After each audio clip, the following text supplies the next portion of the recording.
Polo día que está facendo, que non fai moito calor, e si, aproveitando que non hai que pagar, porque non estou de acordo que vayan a cobrar 12 euros pola entrada a ver o pórtico.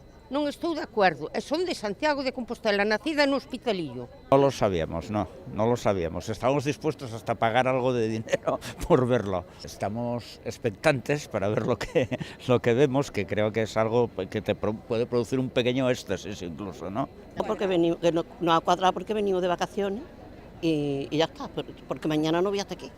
Hombre, en todos sitios se cobra y para ver una joya como esta, pues un poquito, no mucho, tampoco estaría mal. No lo sabía, venimos porque da la casualidad que este día, pero no sin saber que era el último día.